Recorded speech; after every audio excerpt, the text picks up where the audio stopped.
নমস্কার, দেখছেন talk to Bangla. আমি অভিষেক রয়েছে আপনাদের সাথে। এই মুহূর্তে যে খবর নিয়ে উপস্থিত হয়েছি, ককরোচ জনতা পার্টির প্রোটেস্ট এই মুহূর্তে আরো বড় আকার ধারণ করতে চলেছে। তার কারণ তারা সম্পূর্ণ তাদের আন্দোলনের রূপরেখাটা বদল করছে এবং সেটাই জানিয়েছেন সোনাম ওয়াংচুক, যিনি ইতিমধ্যেই 12 দিন অনশন করে ফেলেছেন। 12 দিন অলরেডি তার অনশন হয়ে গিয়েছে এবং সম্পূর্ণ যে ককরোচ জনতা পার্টির প্রোটেস্ট আন্দোলনটা সেটা কিন্তু 20 দিনে অলরেডি পার করে গিয়েছে। 21 দিন, অর্থাৎ এই মুহূর্তে ককরোচ জনতা পার্টি তারা কোথাও গিয়ে যন্তর মন্তরে শুধুমাত্র বসে থেকে আর প্রোটেস্ট করবে না, তার থেকেও বড় একটা আকার তারা ধারণ করছে। তাদের এই মুহূর্তে যেটা জানিয়েছেন সোনাম ওয়াংচুক, তিনি একদম সরাসরি ভিডিও বার্তা শেয়ার করেছেন অনশনের মধ্যে থাকা অবস্থাতেই।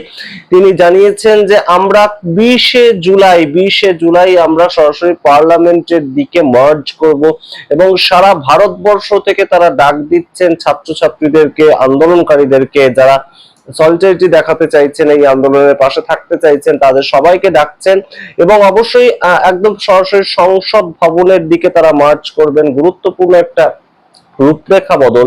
যে শান্তিপূর্ণ আন্দোলন এতদিন ধরে ছিল, সেই শান্তিপূর্ণ আন্দোলনটা এবার একদম সরাসরি কিন্তু সম্মুখ সমরে নেমে তারা লড়তে চাইছে এবং সেই জায়গাটাই সোনাম ওয়াংচুক, তিনি অত্যন্ত অসুস্থ দেহে সেই ভিডিওটা শেয়ার করেছেন। আপনারা সেই ভিডিওটা আগে দেখুন, তারপর আসছি এর বিস্তারিত ব্যাখ্যায় যে কি কি প্রেক্ষিতে এই মুহূর্তে তৈরি হয়েছে এবং সামগ্রিক প্রেক্ষাপটে সংসদ যেদিন শুরু হতে যাচ্ছে, একদম মনসুন সেশন, সেদিনই এই ককরোচ জনতা পার্টি কেন এই ধরনের একটা আন্দোলনের কর্মসূচি রাখলো। আপনারা আগে দেখুন সোনাম ওয়াংচুক কি বলছেন।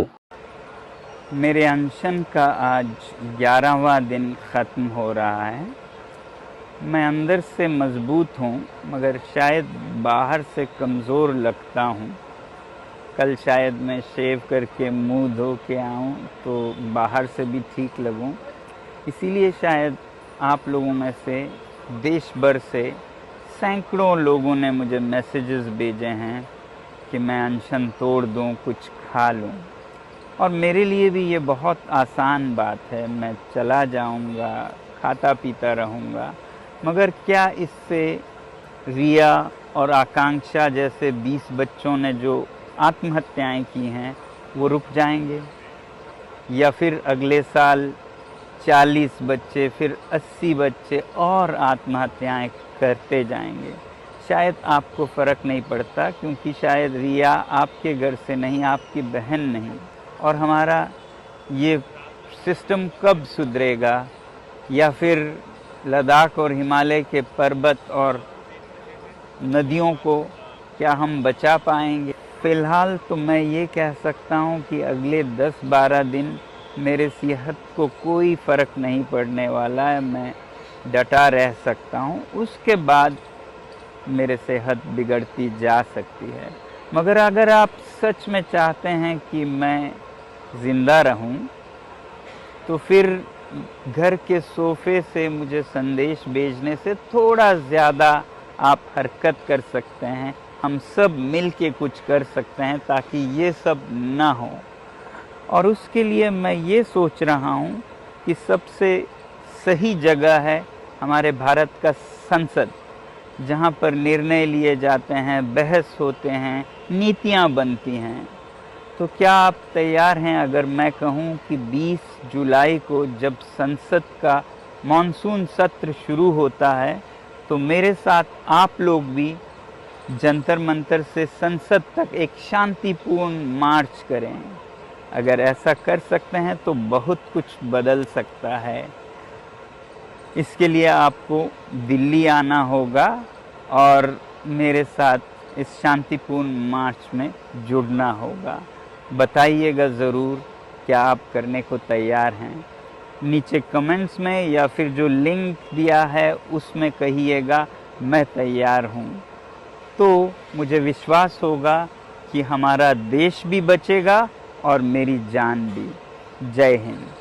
আপনারা শুনলেন সোনাম ওয়াংচুকের বক্তব্য, এবং সোনাম ওয়াংচুক এই মুহূর্তে সরাসরি কিন্তু ডাক দিচ্ছেন যে আমরা পরবর্তী প্রজন্ম যাতে কোনোভাবেই এই ধরনের সমস্যায় না পড়ে, আর তাই জন্য রাস্তায় যাব এবং রাস্তায় নেমে মার্চ করব। কিন্তু গুরুত্বপূর্ণ বিষয়টা হচ্ছে যে যন্তর মন্তর এবং সংসদ ভবন দুটোর মধ্যে দূরত্ব খুব কম, দুটোর মধ্যে দূরত্ব এতটাই কম যে বলা হয় যে যন্তর মন্তরে বসে ঢিল মারলে সংসদ ভবনে গিয়ে পড়বে, সেই রকম দূরত্ব। তো সেই জায়গা থেকেই গুরুত্বপূর্ণ যে প্রশ্নটা উঠে আসছে, যেদিন মনসুন সেশন স্টার্ট হবে সেই দিন কি কোনোভাবে পুলিশ, সেখানকার পুলিশ তাদেরকে পারমিশন দেবে সেখান থেকে বেরিয়ে একদম সরাসরি পার্লামেন্ট হাউসের দিকে যাওয়ার জন্য? তার কারণ পার্লামেন্ট হাউস আপনারা জানেন দেশের সংসদ ভবন, সেটা অত্যন্ত ভিভিআইপি জায়গা, এবং সেখানে দেশের প্রধানমন্ত্রী যাচ্ছেন, দেশের বিরোধী দলনেতা যাচ্ছেন, স্বরাষ্ট্রমন্ত্রী যাচ্ছেন, অবশ্যই সেই জায়গাটা ভিভিআইপি হবেই, এবং সেখানে অবশ্যই যে একদম নিরাপত্তা সেটাও আঁটো থাকবেই,